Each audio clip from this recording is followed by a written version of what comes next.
నాకు తెలిసినంత వరకు యూరిక్ యాసిడ్ ఎందుకు పెరుగుతుందంటే ప్రోటీన్స్ ఎక్సెస్ అంటే మనకు నాన్ వెజ్ కానీ లేకపోతే రకరకాలుగా ఆ ప్రోటీన్స్ ఎక్కువ తీసుకొని ఇప్పుడు మరి మన శరీరం కూడా శుద్ధి అనే కార్యక్రమం ఉంటుంది. కొంతమంది మనం ఎక్సెస్ తీసుకున్నా కూడా లివర్ అనేది దాన్ని శుద్ధి చేసి బయటికి పంపించడం జరుగుతుంది. అంటే జనరల్గా ఏదైనా ఒక రకమైనది యూరిక్ యాసిడ్కి సంబంధించింది యూరిన్లో అవుట్పుట్ తగ్గిపోయిన తర్వాత ఆ యూరిక్ యాసిడ్ అని పెరగడం జరుగుతుంది. అయితే ఈ పెరగడం వల్ల దాని లక్షణాలు ఏంటంటే ఈ బొటిన వేళ్ళు కాలు వేళ్ళు కనుక ఎర్రగా మారి విపరీతమైన పెయిన్స్ ఉంటాయి.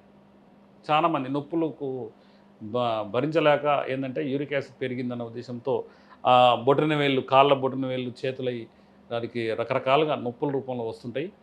కాబట్టి ఏంటంటే యూరిక్ యాసిడ్కి ఆయుర్వేదంలో అద్భుత పరిష్కారాలు ఉన్నాయి. ఓకే, అవేంటి సార్?